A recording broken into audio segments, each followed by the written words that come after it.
Okay, welcome to this video. What does the flipped classroom look like? I'm presenting Flipping the Classroom Without Flipping Out at the July 26th Symposium on Flipped Curriculum. My name is Toby Brooks and I'm at Pierce High School, and Frank will actually be joining me at the conference on the Thursday. So here's kind of an overview of what we're going to do at the conference, our session. And what we're going to do is kind of go through and look at the four main parts of flipping the curriculum. There's the before the class piece. This would be your videos. Or maybe it would be something that the students read. This is where the students come to class prepared, and we are actually going to model this on the Thursday session. We're going to have our participants watch a video, or they may read a passage. It depends on if they're more a math and science person or if they're more English and social studies person. And if you're watching this video and you didn't attend the conference, or if you did and you just want to go through it again, you can go to this website right here, and that has the videos that the participants are going to watch and the lesson that they're going to complete. In this video that I'm narrating right now, I'm mostly just going to go through the steps of what flipped curriculum is without actually modeling it. So the before class piece is pretty important. This particular session isn't going to go into all the details of what we do before class. It really varies depending on whether you're truly flipping, meaning whether you're having your lesson that you would have taught in class. That's exactly what your video is, and that tends to be what more math and science teachers do. And in the English and social studies classes, it looks a little bit different. If you want to do videos and you have no idea how to do them, the best piece of advice I can give you is to find someone else who's doing it. Ask them what they do something very similar, and then as you get used to it, you're going to find ways that work better for you. On each of these parts, kind of as I elaborate on how you actually are going to incorporate this into your classroom for the first time, I'm going to have some student quotes, and these are direct quotes from students that I had this past year. And they're going to be narrated by my best friend, and so she won't be there at the Thursday conference, but you'll hear her voice here for student quotes. I like the ability to rewatch or pause movies. I actually did what I was supposed to at home. It was easier to learn at your own pace.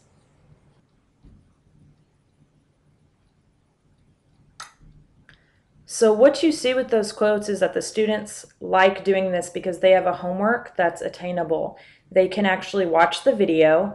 It doesn't take any special skill for them to really watch the video. They're very good at this. The parents, they don't have to sit down and help their kids with homework. They can just go through and just make sure that their student watches the video. And then they're going to come to class prepared. That's what we hope. And as you do flipped curriculum, you're going to get better and better about making videos that truly do prepare your students. And so, like I said, in the Thursday session, we are going to actually watch a video and model this. And if you want to follow along, you just go to this website right here. Okay, so let me go ahead and go into what the actual class time looks like. And so this would be the beginning of class. Your students show up, what used to maybe be a warm-up and then checking homework. Now what you're wanting to do is to check for the understanding of the basic concepts. Did they understand what you were talking about in your video or in your take-home sheet or whatever their preparation was? Now, there's several different ways that teachers can do this. You can, along with the video, have something that they have to take home. Maybe it's a skeleton notes that they have to complete and then bring to class the next day. Maybe at the beginning of class, you ask them a question. I frequently do this with my pre-AP pre-cal students. I do have them complete their notes, but as they arrive to class, I may have a new problem written up on the board, and just to start a little discussion, and so that they can ask me questions on what they didn't understand, and I can in turn ask them questions just to make sure that they understand the basic concepts. It's not teaching the lesson, it's just making sure that they have the knowledge to go through with the next part of the process. And I have some more quotes for you, and again, these are from my students. I like learning short lessons overnight at home and having time at the beginning of class for questions. It's nice to be able to not stress about doing homework that I don't understand. Instead, it has allowed me to come to class a little prepared and then ask as many questions to the teacher as I need. So at the beginning of the year, the students kind of were apprehensive about watching the video and was that really enough? And it's really what happens next that where the students really buy into what flipped curriculum is. It's really what we do in the classroom.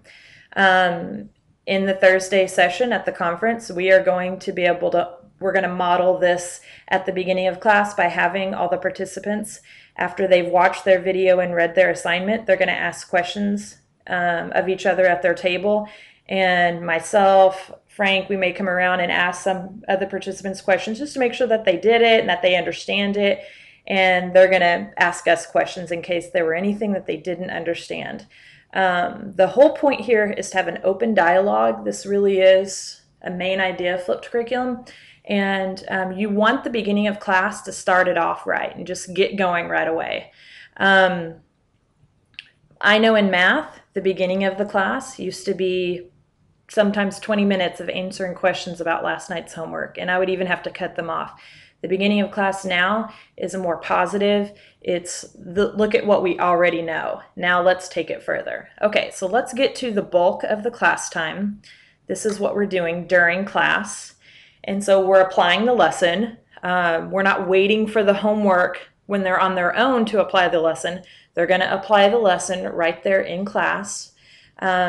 Completion of class assignment. This is actually what they're doing, but that's not truly the goal, is just completion of an assignment, whereas completion of homework used to be the goal of homework.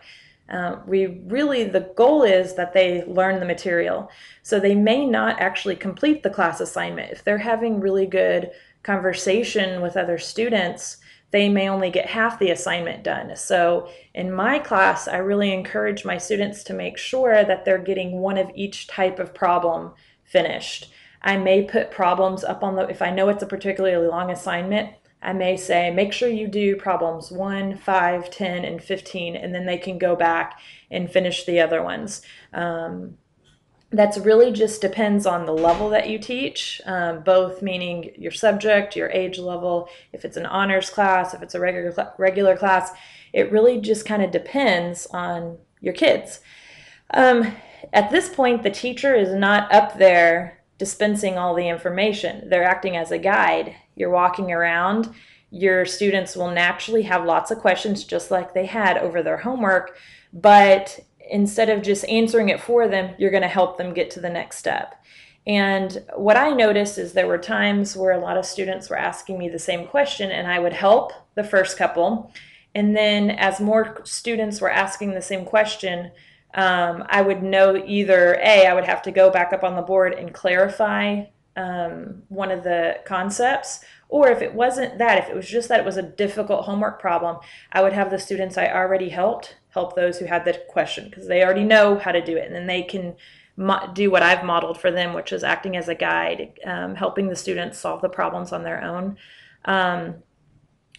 In this phase, which is the majority of class, the students should be working together. They shouldn't be working in isolation. You could have some students that prefer to work alone, and that works for them, and that's fine. Most of your students are going to be working together. I always allowed my students to have their phones out during this time as long as they were working, or it was a comfortable environment. I also teach mostly juniors and seniors, so that's something to consider. But at this point, this class time, they're not just trying to get something done so that they can get a check. They're applying the lesson, learning the material. And here are some more quotes for some of my students said that I thought kind of applied to the during class time. I like that you get to ask the harder math questions in class rather than review it for 2 minutes at the beginning of class before the next lesson. It helps me understand concepts better because I ask the teacher about problems immediately. Doing the hard stuff in class and having a teacher there when you're doing has made it a lot easier. There is more time to ask questions in class.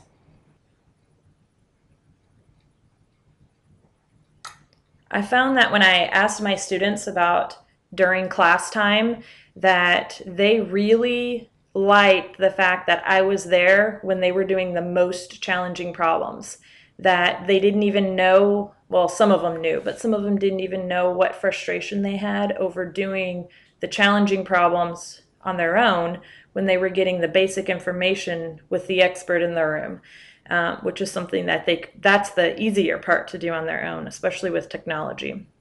And so what we were going to do in the Thursday conference is we're going to model this by having a short assignment.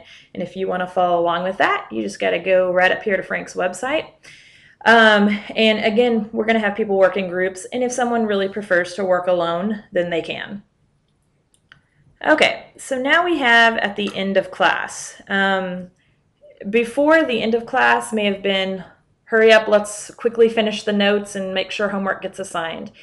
I found that with flipped curriculum, once I got into a good rhythm, the end of class was not stressful at all. If the students didn't finish the assignment, but that they did enough to where they really understand the material, it was no big deal. They could go back and finish the assignment later for study, or they could not do it if they really felt like they understood the material really well.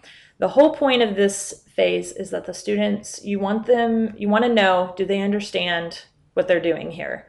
And even when you assigned homework, traditional homework, and then checking the homework, they get a lot of problems wrong. You may answer some questions, or they may come into tutoring, but you're still not really sure, do they understand? So this is gonna look different in each class, but you want to check for some kind of understanding. Do they know what they're doing? Now, this definitely will be if you gave them an assignment with correct answers, like a math or a science assignment, you want to make sure they have those answers. Depending on the level, you may have wanted to supply those answers the whole time so that as they were working, they could know immediately if they were right or wrong. And that's not always possible, and that's not always good for all types of kids. But by the end of class, the student should know if they're right or wrong, and not just at the last minute of class, but with enough time in class so that if you do need to do some redirecting, that you have time to do that. Usually about 10 minutes before class was over.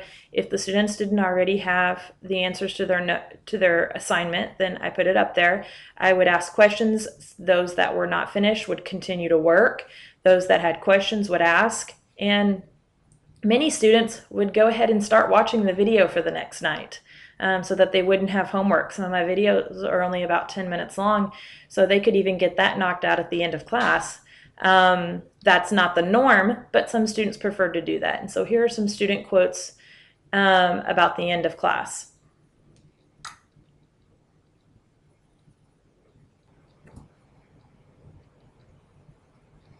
I can work at my own pace and even work ahead if I want to. You do the work in class so you can ask questions when you're stuck. So those quotes may not have seemed to be exactly having to do with the end of class, but what I noticed is that students just had they had a grasp on what they were doing. Anything they didn't understand, you fixed it much earlier, which saved time. Instead of them working 10 problems that they don't know how to do, they work one problem they don't know how to do, you help them, then they can do the rest of them. And maybe they need to ask questions. And what we're going to do by modeling this is just to recap the assignment. Make sure that, although this is not the point of this assignment, was to teach probability or anything, but make sure that if there were any questions that they get answered. And at this point in the conference, I assume most of the questions will have to do with flipping curriculum and not the modeled assignment that we assigned. At the end of this conference, we're just going to brainstorm about how you would incorporate this into your class, your specific subject. And then also we're going to brainstorm with others about your school or district.